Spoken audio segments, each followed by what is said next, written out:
আসসালামু আলাইকুম। আজকে আমরা শিখব কিভাবে আমরা আমাদের মায়েদের সাথে স্পোকেন ইংলিশ প্র্যাকটিস করতে পারি। প্রথমেই দিনের শুরুতে ঘুম থেকে ওঠার সময় আমার আম্মু আমাকে বলতে পারে, come on get up, it's 6:30 already. মানে তাড়াতাড়ি উঠো, 6:30 বেজে গেছে। আমি যদি একটু অলস হই তাহলে আমি বলবো, নো আম্মু, not now, let me slip some more time. মানে আম্মু এখনই না, আমাকে আরেকটু ঘুমাতে দাও। আর যদি আমি অলস না হই তাহলে আমি বলবো, ওকে আম্মু, আই এম কামিং। মানে আচ্ছা, আমি আসছি। ঘুম থেকে ওঠার পর আমার আম্মু আমাকে বলতে পারে, আহসান মেক ইউর বেড অথবা ক্লিন ইউর বেড। মানে তোমার বিছানাটা গুছিয়ে ফেলো কিংবা তোমার বিছানাটা পরিষ্কার করে ফেলো। এরপর আমি এর উত্তর বলতে পারি, ওকে আম্মু, I will do it right now. মানে আমি এটা এখনই করে ফেলবো। আমরা অনেকেই বিভিন্ন প্রাণী পালি, আমরা মাছ পালি কিংবা পাখি পালি, তাদের নিয়মিত খাবার দিতে হয়, তাই না? সো আমার আম্মু আমাকে এটা নির্দেশ দিতে পারে এভাবে, আহসান ফিড দ্য বার্ডস। মানে পাখিগুলোকে খাবার দাও। আমি বলতে পারি, আমি এর উত্তরে বলতে পারি, ওকে আম্মু, I will do it right now. মানে আচ্ছা আম্মু, আমি এখনই এটা করছি। কিংবা আমাদের যদি গাছ থাকে, সে গাছে পানি দিতে হয়, আমাদের আম্মু সেটা এভাবে বলতে পারে, আহসান ওয়াটার দি প্ল্যান্টস। মানে গাছগুলোতে পানি দাও।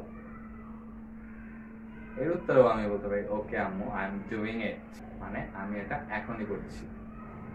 তারপর আমি যদি পড়ার সময় যদি অন্য কিছু করি, তাহলে আমার আমাকে পড়তে বসতে বলতে পারে, সেটা এভাবে বলতে পারে, Ahsan don't waste your time, do your homework.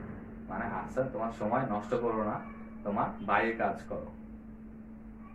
আমি এর উত্তরে বলতে পারি, ওকে আম্মু, I am doing my homework right now. মানে আচ্ছা আম্মু, আমি এখনই আমার বাড়ির কাজ করছি।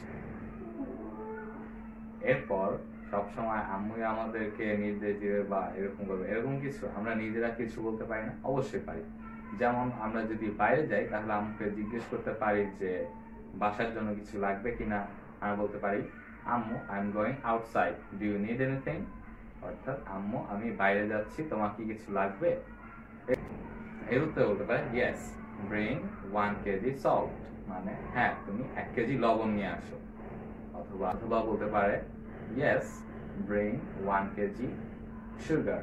অর্থাৎ হ্যাঁ, 1 কেজি চিনি নিয়ে আসো তুমি। অথবা যদি দরকার না হয় তাহলে বলবে, no I don't need anything. অর্থাৎ না, আমার কিছু দরকার নেই এখন। তারপর আমরা যদি রাতের বেলা অনেকক্ষণ জাগি, ঘুমাতে না যাই তাড়াতাড়ি, তাহলে আমি বলতে পারি, আহসান গো টু বেড। মানে আহসান ঘুমাতে। সারাদিন এরকম বিভিন্ন সিচুয়েশনে আমরা আমাদের মায়েদের সাথে স্পোকেন ইংলিশ প্র্যাকটিস করতে পারি। আর কি কি সিচুয়েশনে আমরা কি বলতে পারি সেটা কমেন্ট করে আমাকে জানিয়ে দিন। So practice with your mom. See you in the next class. আসসালামু আলাইকুম।